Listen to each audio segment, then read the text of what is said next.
राणा पूंजा बोल रहा हूँ।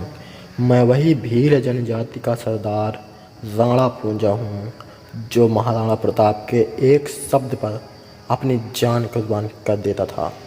मैं वही राणा पूंजा हूँ जिसने हल्दी घाटी के युद्ध में मुगल सेना को अकेले ही रास्ते में रोक रखा था। मैं वही हूँ जिसको महाराणा प्रताप ने इतना सम्मान दिया कि आज भी मेवाड़ में बने महल के ऊपर मेरी मूर्ति बनी हुई है। महाराणा प्रताप के मन में जाति पात को लेकर कोई भेदभाव नहीं था। इस बात का जीता जागता उदाहरण मैं हूँ। आज मैं आपको अपने जन्म से लेकर अपनी मृत्यु तक की सारी बात बताऊंगा। मेरा जन्म 16वीं शताब्दी में राजस्थान के मेरपुर नामक स्थान में हुआ था। मेरे पिता का नाम दूधाराज होलंकी और मेरी माता का नाम केहरी बाई था। मैं बचपन से ही पराक्रमी और सूरवीर था। जब मैं 14 वर्ष का था तब मेरे पिता राज सोलंकी की मृत्यु हो गई। इनकी मृत्यु के बाद मुझे मेरपुर का मुखिया बना दिया गया। मैं मेरपुर का मुखिया बनकर अपने समाज की सेवा पूर्णतः की और उन्हें उन्नति की ओर बढ़ाया। और यह मेरे जीवन की पहली परीक्षा थी। इस परीक्षा में उत्तीर्ण होने के बाद समाज में मेरा नाम और भी बड़ा हो गया और मुझे तत्काल ही भोमट का राजा बना दिया गया। भोमट अरावली की पहाड़ियों में था, जो आज भी मेरी वीरता और साहस का प्रतीक है। जब मैं भोमट का राजा बना तब मेवाड़ के राजा महाराणा प्रताप थे। उस वक्त मुगल समस्त भारत पर विजय पाना चाहता था। वे सभी राज्यों को अपने अधीन कर लिया था। अब बात थी मेवाड़ की। मुगल सम्राट अकबर ने महाराणा प्रताप को संधि प्रस्ताव भेजा, लेकिन महाराणा प्रताप किसी की अधीनता स्वीकार नहीं करते थे। उन्होंने उसका संधि प्रस्ताव ठुकरा दिया। अब मुगल और महाराणा प्रताप के बीच युद्ध होना तय था। तब इस युद्ध में महाराणा प्रताप को अपने सहयोगियों की आवश्यकता थी, क्योंकि उनके पास सेना बहुत कम थी। तब महाराणा प्रताप ने मुझे संधि प्रस्ताव भेजा और मैं भला उनका संधि प्रस्ताव कैसे ठुकरा सकता था, क्योंकि महाराणा प्रताप भी भील जनजाति में ही पले बड़े थे। और महाराणा प्रताप इस प्रस्ताव के साथ साथ स्वयं मेरे पास आए थे। मैंने उनका प्रस्ताव स्वीकार किया और उन्होंने मुझे अपना भाई बनाया और गले से लगा लिया। अब तो हल्दी घाटी का युद्ध निश्चित हो गया था। 18 जून 1576 ईस्वी को यह युद्ध प्रारंभ हुआ।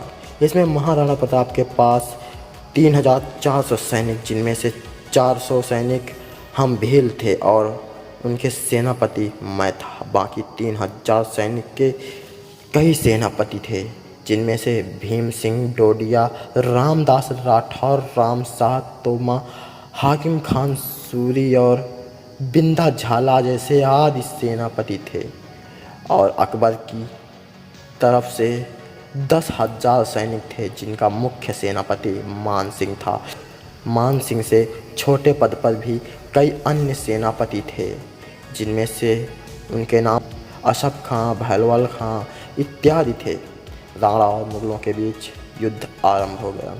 इस युद्ध में मैंने अपनी अंतिम ताकत तक झोंक दी और मेरे सभी साथियों की रण कौशल को देख मुगलों की सेना डरकर भागने लगी, क्योंकि हम 400 उन 10,000 पर तीरों की बारिश कर रहे थे और ये तीर मुगलों की सेना को छल्ली कर रहे थे, उन्हें मौत की नींद सुला रहे थे। हमारे अथक प्रयास और सहयोग से हल्दी घाटी के प्रथम युद्ध में विजय प्राप्त हुई। इस विजय के बाद महाराणा प्रताप ने मुझे अपने महल में बुलाया और मेरा स्वागत किया और मुझे राणा की उपाधि दी। तब मुझे राणा पूंजा के नाम से जाने जाना लगा।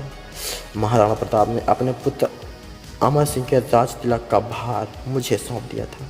मैंने अपने अंतिम सांस तक मेवाड़ महाराणा का साथ दिया था, जिससे महाराणा प्रताप ने मुझे भाई मान लिया था और मुझे पूरा सम्मान दिया था।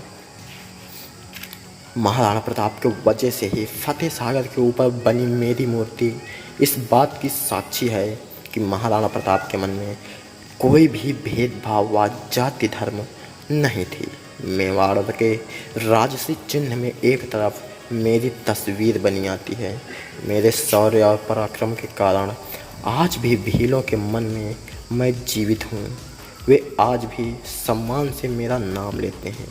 5 अक्टूबर को आज भी पूरे भारत खास करके मेवाड़ में महाराणा प्रताप जयंती मनाई जाती है। हालांकि इस युद्ध के बाद मेरी मृत्यु नहीं हुई थी। महाराणा प्रताप के मरने के बाद जब महाराणा अमर सिंह गद्दी पर बैठे, उस वक्त मैं बहुत वृद्धावस्था पर था। तब मैं अस्वस्थ हो गया और मैं जंगल चला गया था और वहीं जंगलों में मेरी मृत्यु हो गई। तो मेरे प्रिय दर्शकों, यह थी मेरे जीवन की कहानी। इस मेवाड़ पर मैंने अपना सर्वस्व न्यौछावर कर दिया और मेरे साथ अनेक वीर योद्धाओं ने भी अपनी कुर्बानी दी है। और उनके बारे में आपका क्या विचार है, कमेंट में ज़रूर दर्शाएं। जय हिंद।